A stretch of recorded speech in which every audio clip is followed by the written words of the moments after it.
Hello and welcome दोस्तों इस video में मैं फिर से आरकॉम से ही रिलेटेड और कुछ बातें आप लोगों के साथ शेयर करूंगा। यूं कह लीजिए कि ये वीडियो पिछले वीडियो का ही और एक एक्सटेंशन है।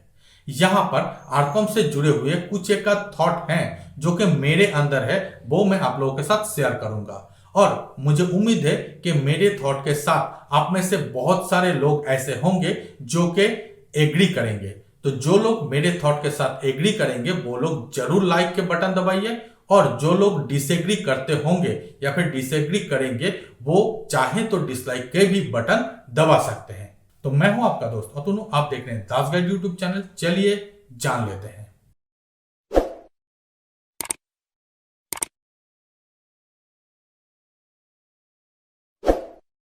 दोस्तों मैंने पिछले वीडियो में कहा था कि आरकॉम के द्वारा एक लेटर लिखा गया है डीओटी के पास, और उस लेटर में कहा गया है कि उनके पास जो 850 मेगाहर्ट्ज के 18 सर्किलों में जो स्पेक्ट्रम है उसके वैलिडिटी अगले आने वाले 20 सालों तक बढ़ा दे।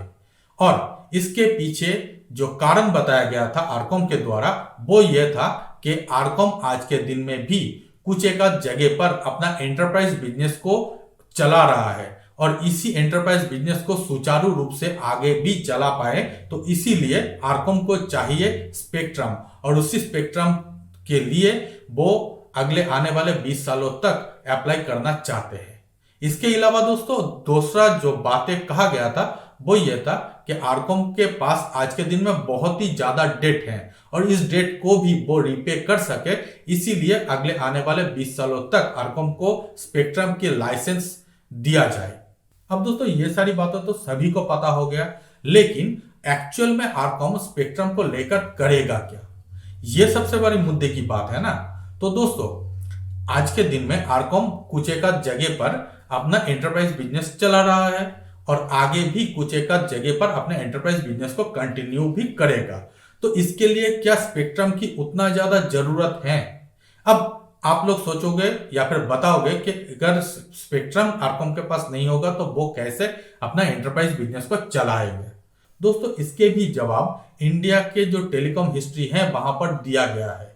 आप सभी को शायद पता होगा कि वर्जीनिया नाम की एक टेलीकॉम कंपनी इंडिया में काम कर रहा था, और दोस्तों ये वर्जीनिया कंपनी जो स्पेक्ट्रम यूज कर रहा था वो था टाटा टेली का।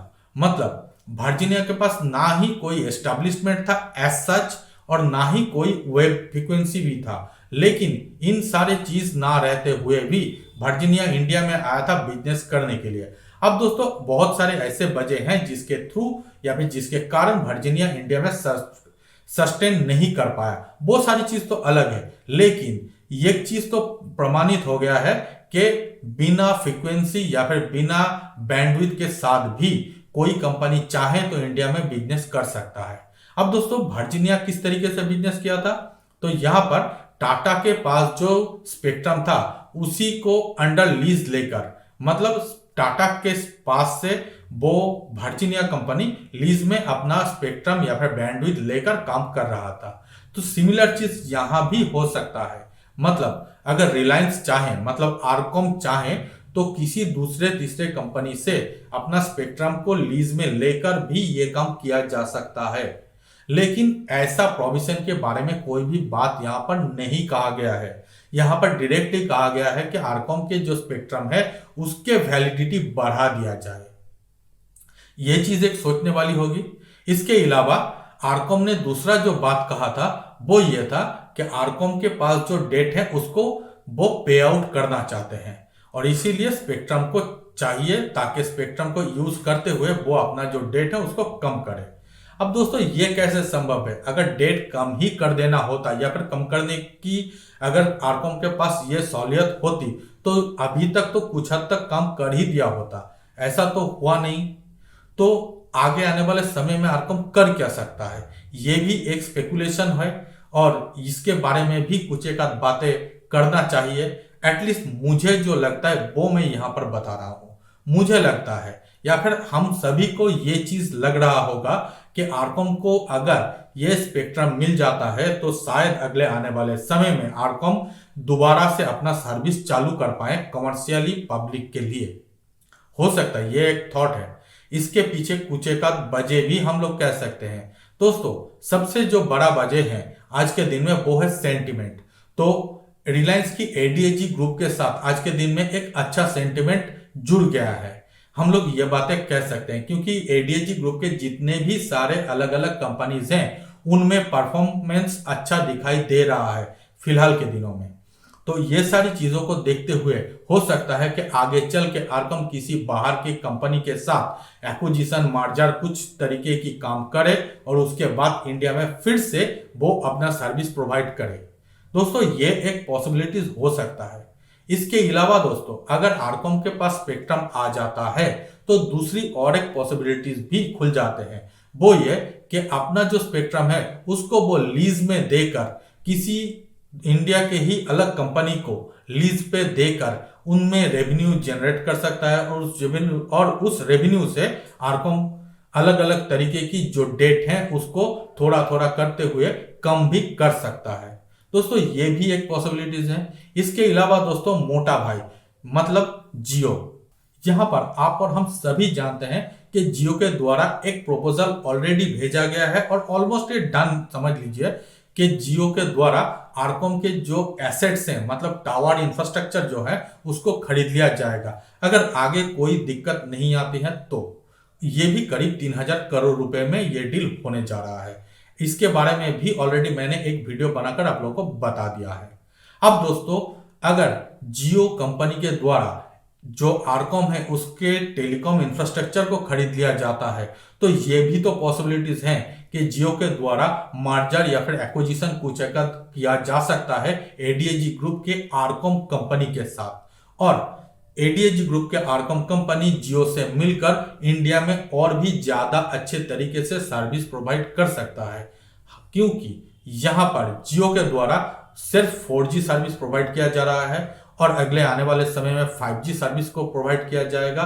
बाकी जितने सारे मार्केट होंगे या फिर जो लोग उस टाइम पर भी 4G और 5G को अवेल नहीं कर पाएंगे उस टाइम पर 2G 3G सर्विस को आरकॉम के द्वारा भी प्रोवाइड किया जा सकता है। अब दोस्तों, यहां पर आप लोगों के मन में यह सवाल आएगा, जब दुनिया एक आध पीढ़ी आगे की सोच रहा है तो मैं 2G और 3G में ही क्यों अटका हुआ हूं।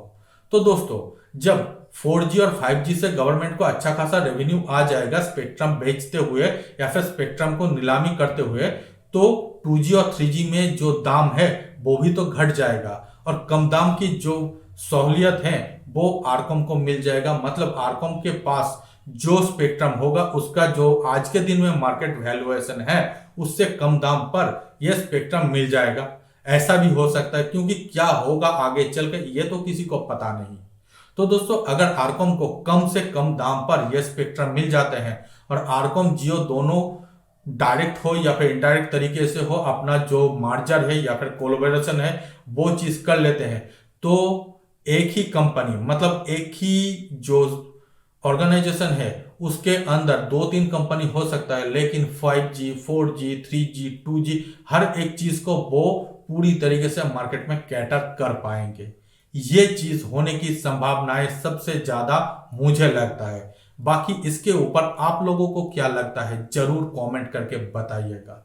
और दोस्तों, इसके साथ में एक बात और भी ऐड कर दूं कि पिछले दिनों भी हम लोग देख चुके हैं कि जब भी अनिल अंबानी के ऊपर किसी भी तरीके की कोई भी प्रेशर आते हैं तभी उनके मोटा भाई मतलब बड़े भैया अंबानी जी चला आते हैं और उसको जो प्रॉब्लम है वहां से बाहर निकालने की कोशिश करते हैं।